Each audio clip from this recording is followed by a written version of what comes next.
Hey there, everybody. Welcome back to another episode of the Build Your Copywriting Business podcast. Hey there, Kate. Hello, hello. Hello.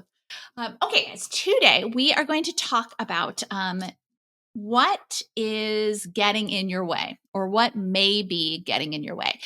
And this was really kind of sparked by a conversation. Actually, it's a conversation you and I had after recording, I think, the last podcast episode, just catching each other up on what's going on in our lives. And as we were talking about it, we realized how often we see things like this in the student Facebook group. And it's I feel like I do this often, so many episodes. I start talking about it without actually telling you what we're going to talk about.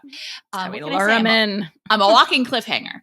But we're going to talk about how more than anything else, it is ourselves that get in our own ways. I'm going to talk about why that happens.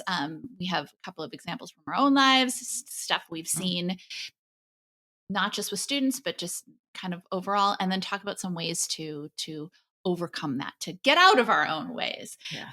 So we dig right in. Yeah. So if you clicked on the title of the number one thing holding you back, surprise, it's you. Surprise, you're the problem, it's you. And I'm the problem, it's me. We're all our own problem. We're all our own problems. Yeah. But you know what, though? I think that is a good thing, in that if we're our own problems, we can control that. Yes. We are also our own solution. Yes, exactly. I love that. But I also think that a lot of us don't realize that we are getting in our way, and to what degree we're getting in our way, because a lot of it is habitual. Do you want to start with your story? Or shall I start with mine? Ooh, sure. I'll start. Because I think this, we made the connection, I think, during the conversation, as you were talking about your thing and I was kind of talking about my thing. But one of the biggest narratives, I guess, that I feel like I've been feeding myself for a very long time is that I am afraid of flying, that I don't like flying, that I hate flying. I would even use that word of, I hate this. I don't want to do it. Can I drive someplace? No. I didn't never let it get in my way. Obviously, I travel every year. I get on a plane almost every year, multiple times a year. And so it wasn't stopping me from doing what I wanted to do. But every time I flew, I realized I was just, obviously the anxiety levels went up. My watch that says stress level, it would go up. My heart rate would go up. Everything, I was having a reaction to the event. And so it was a self-fulfilling prophecy almost. Okay, the last time I flew, I felt this way. And so this time I fly, I'm going to feel this way. And it would almost ruin the couple of days leading up to a trip. Instead of being excited, it became, I have to get through this thing before I can actually enjoy my vacation. Earlier this year, I was going on a very long flight to Hawaii. Fortunately, I have a friend living there. It was lovely. And I had this moment. I can't tell you what clarity came of it. It also came because I was having a gin and tonic every time I got on the plane and wanted to stop having to do that as a coping mechanism. So I was like, okay, this time I'm not going to do that. I'm going to try not to do that. But I realized, you've been telling yourself this. I hate flying, and kept repeating that again and again and again every time before I went to fly, that it became, I didn't even start questioning it. It was just, this is part of my identity. I am someone who is afraid to fly and does not like to fly. And I had this moment of starting to question it before that flight of, wait a minute, do I actually hate this? It's uncomfortable still, certainly, because, I don't fully understand the physics of flight and how it works. But I've done it. I've done it many times. It's very safe. Logically, I know it's safe. I know it's safer than driving. And I just had this moment of, what if I tell myself I'm going to have fun on this? I am going to get on this flight. I'm going to visit a friend. I'm going someplace fun. I'm going to enjoy it. I get to disconnect for 11 or 12 hours or however long this flight was. How often do I get to just disconnect and not worry about having to work or follow up with someone or, be attached to my phone and respond to people as soon as they text me? I get to watch movies. I get to read a book. And as soon as I started telling myself these other narratives, it was like something unlocked of, maybe I don't think I actually hate this. I think I've just been telling myself this and living this old identity that, maybe at one point in my life I didn't enjoy it or found it anxiety inducing and all of that sort of thing. But I've just been perpetuating it. And so it was just, it seems so silly, but it was this moment of like, oh, I can make this process that's never going to be my most favorite thing to do in my life, but it's actually kind of enjoyable. I kind of like this. I like being able to just read a book for hours on end, get fed food and drinks by someone and not have to cook it myself. And so it was just this aha moment of, oh, what I'm telling myself makes a difference. And I think that's kind of the key to all the stories that we're going to share, is that we just believe the things that we think. We think any thought in my head that comes into my head, oh, that's true. This is just a fact. It's a fact that I hate flying. When no, that's not a fact. That's something that's arguably I have control over. Mm-hmm. It doesn't have to be this way. The sky is blue, yes, but me hating flying is not a law written in stone. And we'll get into my story in a little bit, but I just think that's so interesting in the way that you tell it too, because there's so many things that we tell ourselves that we don't even notice that we're telling. I mean, how many times had you said, I hate flying to yourself without actually recognizing that you were saying to yourself, I hate flying. And it was just, it was just happening in your head. And because it was happening so often, you were believing it. And our brains like shortcuts too. Yeah. So your brain is not going to go, I'm finding this a little bit uncomfortable and it makes me feel a little bit strange. And your brain is going to skip ahead because your brain looks for as many shortcuts as it can create. I hate flying. Flying is hard. I'm scared of flying. It takes a larger experience and it tries to shoebox and shoehorn it, put it in a shoebox with a shoehorn. Unnecessary shoehorn.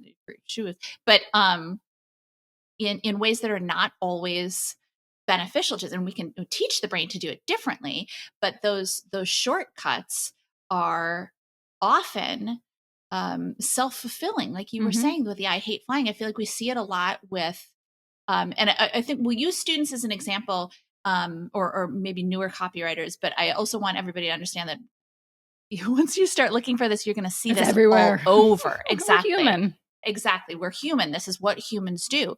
But one of the things that we'll hear sometimes is just students say, oh, this is hard, or pitching is hard, or learning this part of copywriting is hard. And I always, or I can't do this. I can't. And I always, those two words are kind of little pings for me, little alerts for me, probably because we've been teaching this for so long. But when you're saying to yourself, let's just use pitching as an example. When you're saying to yourself, pitching is hard, you're labeling something, and as soon as you say it, you are reinforcing it. And when you stop and think about it for a second, like you did with flying, well, no, wait a minute, is pitching hard? I mean, I would say that hard, and I think maybe I mentioned this before, but like hard is lifting a car. Hard is laying the transcontinental railroad. Hard is summiting Mount Everest. Pitching is writing an email and then pressing the send button. Is pitching hard, or is that one of those brain shortcuts? Is it instead, is it uncomfortable? Is it different? Is it new? Is it, sure, certainly is some writing of it challenging at first. It whenever people say, oh, this is hard, it concerns me because it starts a pattern in our heads of always believing that it's hard. And if you start out believing that something like pitching is hard, and you say, well, I'm going to have to sit down and do it. First of all, it's going to make it harder to sit down and do it because nobody wants to do anything that's hard. But also, if you every time you sit down and think, I have to do pitching, and pitching is hard, it's going to keep being hard because your brain keeps telling you that it's hard. And I think it becomes a point where it's not even, you say it enough to yourself that you stop even having to say it to yourself, and it just becomes a feeling. It becomes that discomfort, that anxiety, and we don't necessarily stop to then label that and understand where it's coming from. We just know, oh, I go to do this thing and it makes me feel something less than positive, basically. And, it's not exciting. It's not fun. It's not, we attribute a different emotion to it that's more negative than positive. And then that's, I think, where the real danger lies is, oh, I'm not even saying something to myself anymore about this. I'm just feeling it and sitting in this discomfort. And how do I get out of it?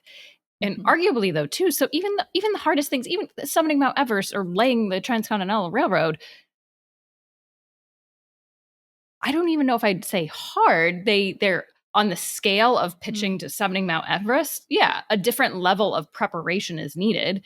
To send an email to someone requires a lot less preparation than it does climbing a mountain. But all of those things are surmountable. Laying the railroad, you might have a team of people to do it. Would it be hard to do it yourself? Absolutely. But if you're part of a larger group of people doing this, then it's not insurmountable. And so I think even that, it becomes, what is achievable and what do I need to do? What kind of work do I need to do to achieve it? Nothing's really hard if you break it down. It's just what level of passion, I would say, or how badly do you want to accomplish something? If you don't want to summit Mount Everest, then yeah, it's going to be hard because you have no reason to do it. And I think that goes back to, the reason why we're, especially when it comes to copywriting, why did you get into this field in the first place, and remembering that and why that's so essential, because it's 100% doable if you really want to do it. If you don't want to do it, then don't do it. Yeah. Well, and I think that gets into my other red flag word, can't. I can't do this. It is so rare that something comes up that you actually can't do, that you truly cannot do. For the vast majority of things, it's not that you can't do it. It's you're finding it especially challenging. The fundamental truth is that if it's possible for someone, it's possible for you. You just may not want to put in the effort to get there. Like a 4-minute mile. Every business owner knows the Roger Bannister 4-minute mile. Scientists didn't think that the human body could run a mile in 4 minutes. Didn't believe it was possible. And then as soon as Roger Bannister did it, a whole bunch of other people did it. Unfortunately, nobody remembers number 2 and number 3. But what I'm saying is that it's possible to run a 4-minute mile, which means that it's possible for all of us to run 4-minute miles. Now, do I want to put in the effort to be able to run a 4-minute mile? I absolutely do not. And we'll tell my story in a second. But if it's possible for someone else, then it's possible for you. And again, you just may not want to learn how to do it, put in the effort, all that kind of stuff. But when you say I can't, it shuts the door. I can't says this is impossible. Whatever it is, I can't do it. It's impossible. And your brain goes, oh, okay, it's impossible. Let's focus on something else. So even if it's something like, oh, I can't get myself to do this, your brain goes, okay, so I can't get you. So let's do something else.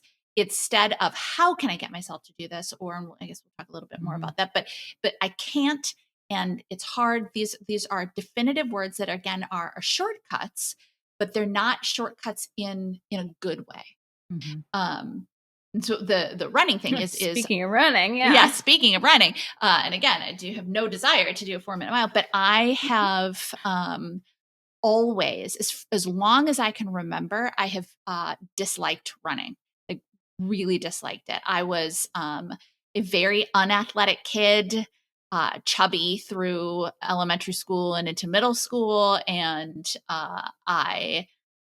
which is very funny because my first job out of school was at a health club. And then eventually I was a personal trainer for a little while. But so, I've come around to it. I enjoy fitness, but running especially brings up a lot of discomfort. Like, did you have to do the presidential fitness tests? Yep. Yes. Yep. So, younger listeners, because they got rid of them eventually, and listeners or viewers from overseas might not be aware of this, but there was this test that you would have to do, I think starting maybe kindergarten or first grade, all through elementary middle school for into sure. middle school. And it was a series of things that they were all tested on. I was very good at the sit and reach. Okay. Nailed that sit one. Reach I could do. Flexible. My and there best was event. sit-ups and there were pull-ups, which all the little girls terrible. Every single little girl is just I hanging couldn't. from the bar. No, Yeah. because little girls don't tend to have that kind of. But anyway, No. one of them was to run a mile. And again, I was not an athletic kid. So to take me from doing nothing to one day being like, run a mile, it was not in me. And so yeah, not about your gym. They didn't prep us for it. Was just go. No, exactly. It's like, okay, ready, go run a mile. And I see little kids running around now and I'm like, I get it. A lot of little kids just have a lot of excess energy to burn off. The way that I burned it off, I don't know, probably reading. I did a lot of athletic reading.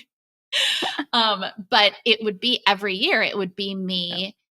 It would be me finishing the laps after everybody else. And that's just a gross feeling. And then even into, middle school and high school, it's anytime it was raining, I didn't I can picture the field we had to run around as you're talking about this. So I relate to this 8 times around the lap or whatever. Ugh. And so I have always said to myself in those same lines of I hate running. And so what I've done is a couple of years ago, I bought, I already had the Peloton bike, which I love. Thumbs up. Thanks, Peloton. And I bought the tread with the intention of becoming a better runner. And again, a couple of years ago, like I tried to do a lot of walking on there. Yes, absolutely. Because I love a walk. But my friend Stephanie and I decided to do a program together. We would follow the program, we check in each day and be like, all right, I did this run today. And I was saying to Kate that I noticed that I was making the runs hard before I even got into the run. I would notice myself thinking, oh, I have a run coming up this morning. And when I was in the run, I might feel a little bit challenged, or I might be like, oh, I can't wait for this to finish to be done. But it was before the run that was making it that was the hardest part. Kind of like with you and flying. It was before the run. I was going, oh, I'm so intimidated. Oh, it's so difficult. And then also after the run, I feel great, especially on the times when, in one of the programs I did, you build up to a place where you're running 30 minutes straight through. And when we say run, please understand I'm talking jogging, but I did not walk. That's a run. Yes. It did not walk. And, there've been some other programs where, they'll do some running and walking, and love those. But, before the longer ones, like, oh, am I going to be able to do it? And now I know that I absolutely can do it, but there's still that doubt in me because I've spent so many years going, oh, I hate running. I can't run. I guess I'm just one of those people that can't run. Instead of saying, all right, how can I run? How can I make this more palatable? How can I enjoy this? And the truth is that I like that challenge, and I like the feeling of accomplishing something. And I am moving toward the place of being able to say, I am a runner. I don't feel like I can own that just yet. So I'm comfortable saying I am learning to become a runner. That feels true to me. I don't think I've earned the ability to say I am a runner. You're a runner. You're running just like you would tell a copywriting student who's learning copywriting that they're a copywriter. So I would apply that same advice to running. It's true. Just saying. But I get it, because I also, for a while, didn't say I was a runner. Yeah. Even as I was like running all the time. Yeah. So I get it. Yes. So I'm getting there. Maybe by the time this episode comes out, I'll be willing to say, I'll tell you what, we'll post the episode on Instagram, and below it, I'll type, I'm a runner. I'm a runner. I'm a runner. But it's back to that element of making it more difficult for ourselves, because we weren't examining what we were thinking. We weren't examining why we were thinking what we were thinking. And, so much, and our brains are built this way so that we don't have to we automate a lot of our thinking. But unfortunately, as humans, a lot of the thinking we have automated doesn't benefit us. I think there are the people we all know, and maybe it's some of us, and I think to a certain degree I do, where you know people who just when they have to go into a room and they don't know anybody else, their immediate thought is, oh, nobody's going to like me, or everybody's going to be mean to me, or something like that, and objectively, of course, that's not true. You're going into a room where you don't know anybody else. They're not going to be mean to you, but we have these things that are still built into our brain. And when we just let these programs run, we make life so much more difficult for ourselves than we need to. So much more difficult. And I think it's funny because the running I relate to, I think it was Runkeeper was the app that I used to use years and years ago. And my username on it was I actually hate running was my full username. Uh, and I think about it now, it's so funny because I think I was using that to train for a half marathon way back when. I've run a second one since. Not, and to your point of, but why don't you want to call yourself a runner? And I think for me, it was very much like I tied a specific time to it. I'm not running fast Mm. enough, so I'm not a runner. I'm not running, at least 3 miles on every run. And so that doesn't even count. And so I was putting these arbitrary constraints on my runs of, oh, I have to do a sub 10-minute mile. I have to run at least 3 miles as distance, time based, all of these things versus just, I'm going to go out and have fun I'm going to run for 30 minutes, maybe a run, jog, run, but like, I'm going to go do something for 30 minutes and see what happens. No mileage necessarily, no pace goal. And obviously those things are great once I now have mileage and pace goals for various things because I'm training for something and I enjoy it and I can use those tools now in a way that's healthy and effective. But when I was first starting out, those tools were very unhealthy and very ineffective for me because it made me feel like I wasn't hitting those goals. I wasn't able to. I was setting them too high. Or, I think about it with pitching when we say, we tell the students, if you want to be full time, pitch 20 pitches a week, which feels like a lot. But for some people, it might be a ramp up of like, I'm going to do 1 to 5 a week and have a range.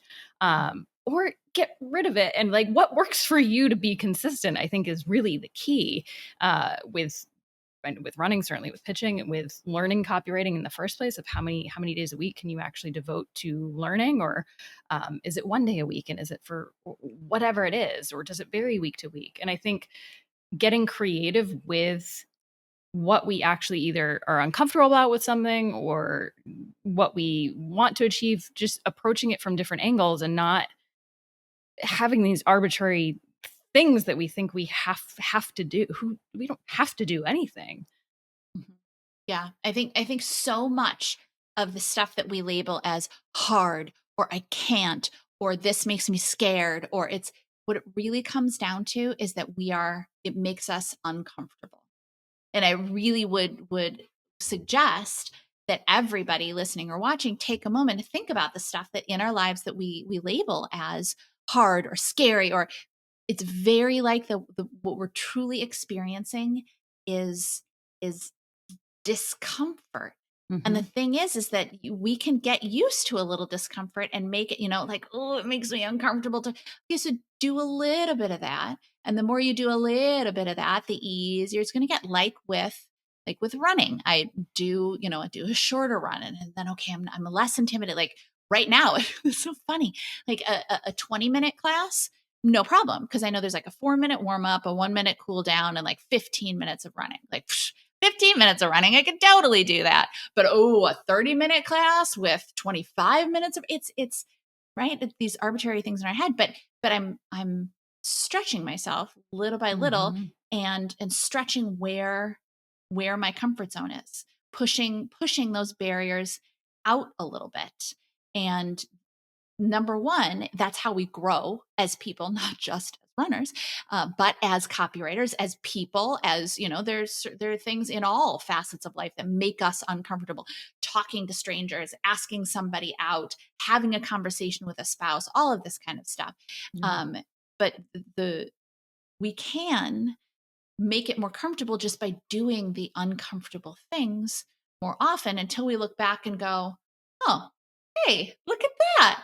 That used to be tough for me. And now it's not a problem at all. Now that's just something I do. Now I am a comfortable flyer. Now I am a runner. Now I send out pitches a week without giving it, or however many pitches a week without even giving it a second thought. It's just it becomes who you are, but you can't get to that place unless you take a moment and stop and notice what you are labeling things as, how you are labeling things, and taking the opportunity to relabel them.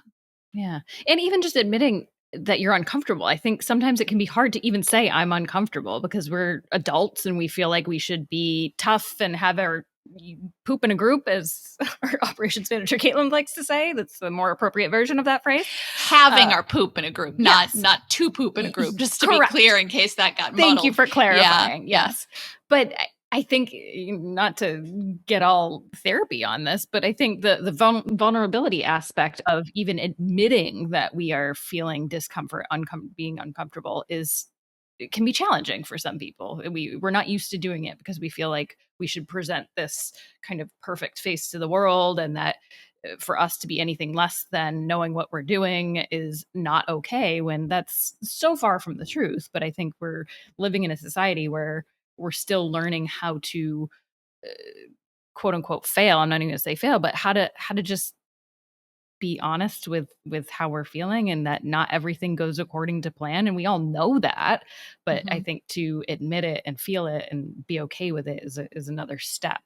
You got it. Yeah. And just as a reminder, and I know students, we've gone through this a bunch in the course, but this is not this desire to stay in a comfort zone. This is also not some kind of moral failing. Like, especially Americans are like, fuck up. But it's not a moral failing. It is literally part of your brain is built to keep you in your comfort zone, which is part of the reason why we're like, but I want that. So why am I not taking action on that? There's a part of your brain that does everything it can to keep, and it is so tricky sometimes.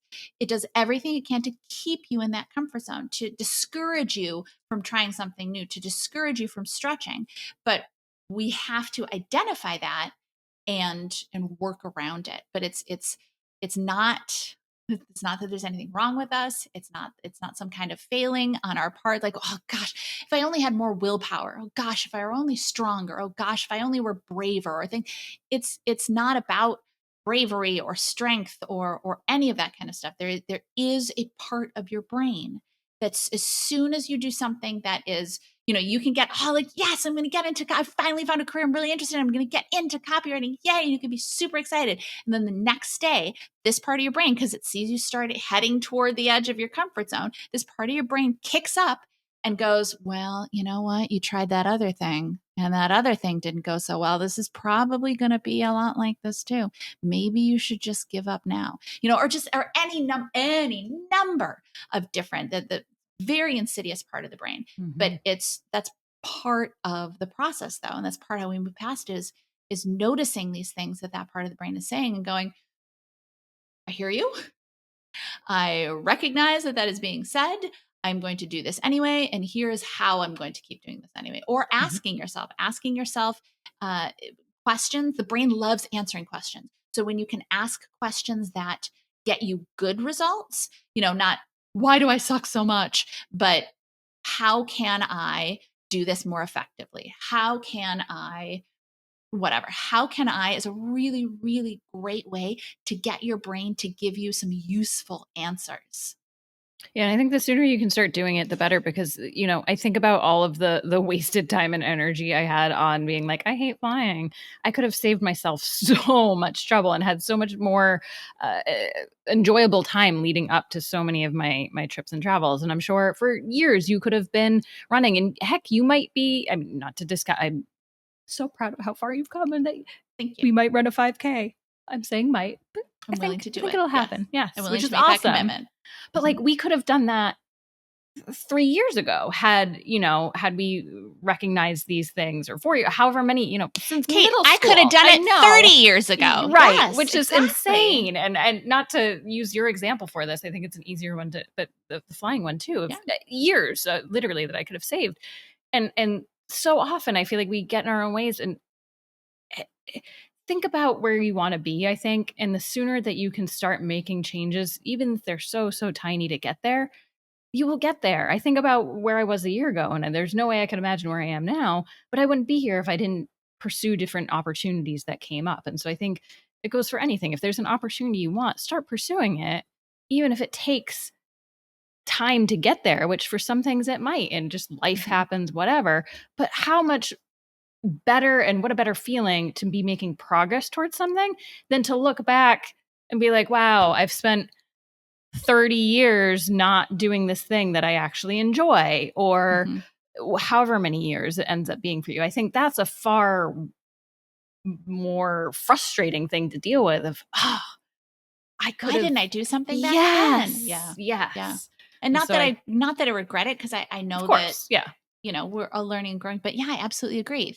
The time's going to pass anyway, Right. right? Yeah. Like Might as well make the best use of it. mm-hmm, Yeah. mm-hmm. Yeah, I agree. So, to sum up, none of us are perfect by any means, but boy, do we have such great opportunities to grow. Such great opportunities, and they come up every single day, and you can tell what they are because they make you uncomfortable. Or maybe you're still running those programs that tell you, I hate this, or I can't do this, or this is hard, or something along those lines. Those are all such great opportunities to go, well, no, wait a minute here.